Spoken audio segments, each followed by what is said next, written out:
गृहोपयोगी साहित्याची खरेदी करताय तर आजच आपल्या टेकेट सुपर मार्टला भेट द्या. कडधान्य, डाळी, साबण, ब्रँडेड कपडे, शूज, सायकल, कॉस्मेटिक्स हे सर्व मिळण्याचं एकमेव ठिकाण म्हणजेच टेकेट सुपर मार्ट. 5,000चे भरपूर डिस्काउंट. कमीत कमी 4,999च्या खरेदीवर 5 किलोमीटर पर्यंत मोफत घरपोच सेवा. पत्ता पंचवटी चित्रमंदिर जवळ, 332 रोड. संपर्क 92 97 97 5000.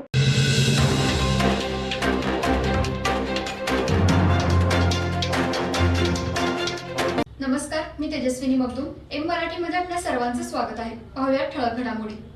कोरोची ग्रामपंचायतच्या वतीने जिल्हा परिषद शाळेमध्ये नवोदित पहिलीच्या विद्यार्थ्यांचे फेटे बांधून व शैक्षणिक साहित्य देऊन जंगी स्वागत करण्यात आले.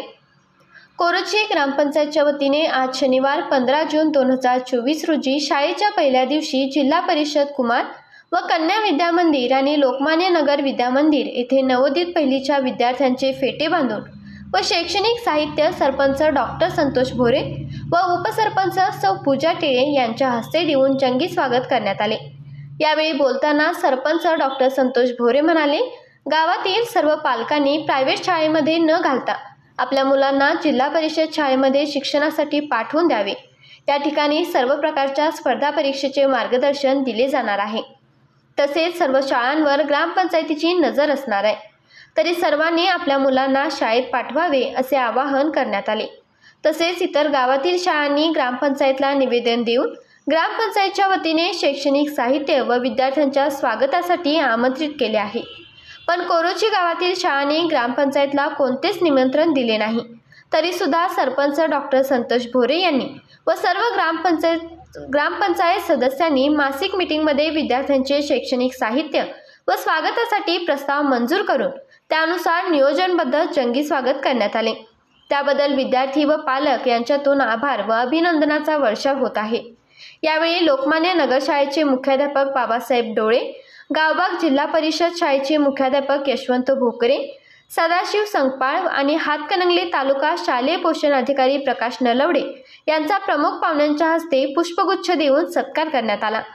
या प्रसंगी पोलीस पाटील सावकार हेगडे, तंटामुक्त अध्यक्ष नितीन चौगले, ग्रामपंचायत सदस्य शीतल पाटील, आनंदा लोहार, राजकुमार सावरे, सौ संगीता मगदूम, सौ हलिमा सनदी, सौ आनंदी आमते यांच्यासह सदस्य, कर्मचारी, शिक्षक, विद्यार्थी, पालक मोठ्या संख्येने उपस्थित होते. आज आमच्या गावामध्ये जिल्हा परिषदेच्या दोन्ही शाळेमध्ये पहिलीमध्ये प्रवेश घेणाऱ्या नवोदित विद्यार्थ्यांचं स्वागत आणि सत्कार या कार्यक्रमाचं नियोजन या ठिकाणी कोरोची ग्रामपंचायतीच्या वतीने केलं गेलं होतं. त्याच्यामध्ये आम्ही विद्यार्थ्यांना फेटे बांधून वही, पेन आणि पुष्पगुच्छ देऊन त्यांचं दोन्ही शाळेमध्ये आम्ही स्वागत केले आहे. कारण पहिलीचा विद्यार्थी याच्या खऱ्या अर्थानं जीवनाच्या जडणघडणीची सुरुवात, आयुष्यातल्या जडणघडणीची सुरुवात आजपासून सुरू झाली आणि त्याच्यामुळे त्याच्या भविष्यामध्ये काय होणार आहे ह्याची रूपरेषा आत्तापासून सुरू झाली. म्हणून त्याचं आम्ही जंगी असं स्वागत या ग्रामपंचायतीच्या मार्फत दोन्ही शाळेमध्ये आज या ठिकाणी स्वागताचा कार्यक्रम या ठिकाणी केला. त्याच्यामध्ये सर्व ग्रामपंचायतीचे सदस्य, गावातील प्रतिष्ठित नागरिक, मुख्याध्यापक, शिक्षक, पालक, व्यवस्थापन समितीचे सर्व सदस्य तसेच विद्यार्थी उपस्थित होते. तसेच मी गावकऱ्यांना या कार्यक्रमाच्या निमित्तानं आवाहन करेन की आजपासून जरी शाळा सुरू झाल्या असेल तर आपले जे विद्यार्थी आहेत ते प्रायव्हेट शाळेत न करता जिल्हा परिषदेच्या शाळेमध्ये या ठिकाणी त्यांचं ॲडमिशन करून शाळेचा पट वाढवा. शाळा ह्या टिकल्या पाहिजेत, जिल्हा परिषदेच्या शाळा ह्या भविष्यामध्ये टिकल्या पाहिजेत. कारण गरिबाचं शिक्षणाचं स्तोत्र म्हणून जिल्हा परिषदेच्या शाळा ह्या भविष्यामध्ये टिकणं तुमची आमची काळाची गरज आहे. त्याच्यामुळं पालकांना विनंती आहे की जर काय कुणाची शिक्षण घेण्याची परिस्थिती नसेल तर अशा पालकांनी जर माझ्याकडे ग्रामपंचायतीकडे जर आमच्याकडे या ठिकाणी मागणी केला तर त्या विद्यार्थ्याच्या शैक्षणिक खर्च काय असेल ते खर्च सगळी ग्रामपंचायत करेल. त्यामुळे खर्चाबद्दल कुणाचं शिक्षणापासून मूळ कुठलंही वंचित राहू नये गावामध्ये ही भूमिका आमच्या ग्रामपंचायतीची आहे. तरी सर्व पालकांना विनंती आहे, गोरगरीब आणि कष्टकरी जनतेमध्ये अजून देखील मुलांना शिक्षण घेण्यासाठी काही निर्बंध आहे. काही मुलांना पैशाविना शिक्षण घेता येत नाही. तर अशा मुलांनी जर ग्रामपंचायतीशी संपर्क साधला, शिक्षण आमच्या शाळेशी संपर्क साधला तर त्यालाही मोफत शिक्षण देण्याचा आमचा मानस आहे. त्याच्यामुळं पालकांना माझी अनेकदा विनंती आहे की तुम्ही आपल्या पाल्याचा प्रवेश जिल्हा परिषदेच्या शाळेमध्ये करा. कारण येणाऱ्या भविष्यामध्ये ही ग्रामपंचायतीची जी बॉडी आहे ती अत्यंत सुशिक्षित आहे. आणि खऱ्या अर्थानं आम्ही रस्ते आणि गटर या गावाचा विकास न मानता खऱ्या अर्थानं शाळेत घडणाऱ्या प्रत्येक विद्यार्थ्याचा हा विद्यार्थी घडणं हे गावासाठी खऱ्या अर्थानं खरा विकास आहे.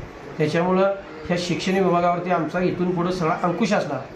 शिक्षणामध्ये आम्ही आमूलाग्र असा बदल करणार आहे की त्याला व्यावसायिक शिक्षण मिळालं पाहिजे. त्याला MPSC आणि UPSCच्या दृष्टीनं भविष्यातला विद्यार्थी घडवण्याच्या दृष्टीनं ग्रामपंचायत या ठिकाणी स्पर्धा परीक्षेचं नियोजन शाळेमध्ये करणार आहे. त्याच्यामुळं आपला विद्यार्थी भविष्यातल्या कॉम्पिटिशनमध्ये सुद्धा टिकेल याची जबाबदारी ग्रामपंचायत घेणार आहे.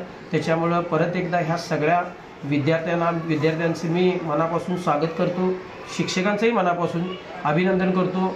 गावकरी आणि ज्यांनी या शाळेमध्ये आपल्या विद्यार्थ्यांना पाठवून जे प्रवेश घेतला त्या सर्व पालकांचं मनापासून आभार मानून मी माझं छोटं वर्षभर शालेय सर्व साहित्य एका छताखाली मिळणारं एकमेव दालन चलो नामदेव भवन इचलकरंजी. शैक्षणिक साहित्य प्रदर्शन विक्री सर्व नामांकित कंपन्यांच्या शैक्षणिक साहित्यावर 25 ते 60% डिस्काउंट. वर्षभराचं शालेय साहित्य खरेदी करा व भरघोस सूट मिळवा. प्रदर्शन 26 मे ते 25 जून पर्यंत. पत्ता नामदेव भवन, कागवाडी मळा, इचलकरंजी. Phone number 97 62 95 71 72. या प्रदर्शनाला आजच भेट द्या.